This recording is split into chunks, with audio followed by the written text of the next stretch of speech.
உலகத்திலேயே முதல் முறையா 7 ஸ்டெம் செல் ப்ராடக்ட்ஸ் அப்ரூவ் ஆவதற்கு இந்திய அரசு செய்த உதவி என்ன சார்?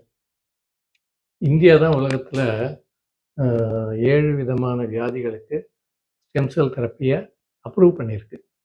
உதாரணமாக 2017 பர்ஜஸ் டிசீஸ் அப்படிங்கிற சிகரெட் ஸ்மோக்கிங் பண்ணுறவங்களுக்கு வரக்கூடிய கால் புண்ணு, ஆறாத கால் புண்ணுக்கு அப்ரூவல் கொடுத்தாங்க.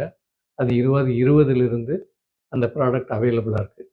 அது மாதிரியே ஆஸ்டியோ ஆர்த்ரைட்டிஸ்க்கு 2022 அப்ரூவல் கொடுத்தாங்க. Diabetes and other vascular problem அதுக்கு 2020 அப்ரூவல் கொடுத்தாங்க.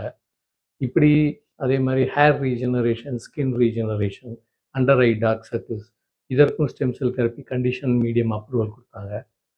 இது தவிர limbal stem cell therapy for cornea இதற்கு 2014 அப்ரூவல் கொடுத்துட்டாங்க. ஸோ இது மாதிரி ப்ராடக்ட்ஸ் எல்லாம் வருவதற்கு இந்திய அரசு நிஜமாகவே அதிகமாக உதவி பண்ணியிருக்கு. அது எப்படி உதவி பண்ணியிருக்குன்னா, முதல்ல இது போன்ற ரிசர்ச் நடக்கிறதுக்கு மருத்துவக் கல்லூரிகளில் ஆராய்ச்சிகள் மேற்கொள்ள வேண்டும். அப்படி எய்ம்ஸ் டெல்லி அங்கே ஸ்டெம் செல் லேப் 2005-6 காலகட்டங்களிலேயே ஒரு ஸ்டெம் செல் லேப் ஏற்படுத்தினார்கள். அதே போல் 2008 தமிழ்நாட்டில் ஸ்டான்லி மெடிக்கல் காலேஜில் ஒரு ஸ்டெம் செல் லேப் ஏற்படுத்தப்பட்டது. இது தவிர சிஎம்சி வெள்ளூர் மற்றும் தனியார் மருத்துவக் கல்லூரிகளால் ஆன மணிப்பால் யூனிவர்சிட்டி இது போன்ற இடங்களிலும் அரசினுடைய அனுமதி பெற்று ஸ்டெம் செல் தெரப்பி ரிசர்ச் நடந்தது.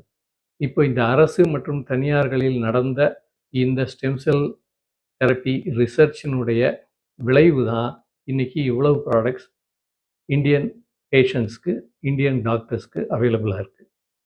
இப்போது சென்னையில்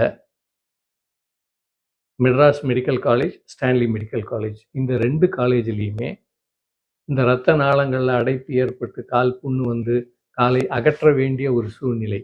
ஸோ அந்த மாதிரி இருக்கிற பேஷண்ட்ஸுக்கு doctor Rajkumar, vascular surgeon, head of the department, அவருடைய தலைமையிலும் அதே போல் டெல்லியில் எய்ம்ஸ்லேயும் இதற்கான ஃபேஸ் 1, ஃபேஸ் 2 ரிசர்ச் நடைபெற்றது.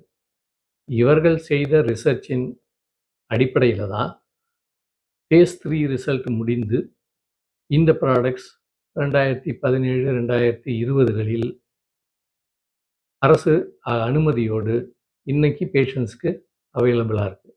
இதே மாதிரி தான் ஆஸ்டியோ ஆர்த்ரைட்டிஸ்க்கும் இந்திய அரசு மருத்துவமனைகள் மற்றும் தனியார் மருத்துவமனைகளில் multi centric stem cell therapy trial செய்து, அது மட்டும் இல்லை மலேசியாலேயும் ஒரு சென்டர், அங்கேயும் மல்டி சென்ட்ரிக் ட்ரையல் நடத்தினாங்க. இந்த ட்ரையலினுடைய ரிசல்ட்ஸை இந்திய அரசுக்கு சப்மிட் பண்ணி தான் இந்த 2 ப்ராடக்ட்கள், முக்கியமாக ஆஸ்டியோ ஆர்த்ரைட்டிஸ்க்கும் அல்சருக்குமான ப்ராடக்ட்ஸ் இன்னைக்கு பேஷண்ட்ஸ்க்கு அவைலபிளாக இருக்குது. ஸோ இதுபோல் அரசு தமிழக அரசும் சரி, இந்திய அரசும் சரி, இந்த ஸ்டெம் செல் ரிசர்ச்சுக்கு உதவி செய்ததன் விளைவாகத்தான் இன்றைக்கு இவ்வளவு ப்ராடக்ட்ஸ் இந்தியாவில் அவைலபிளாக இருக்குது.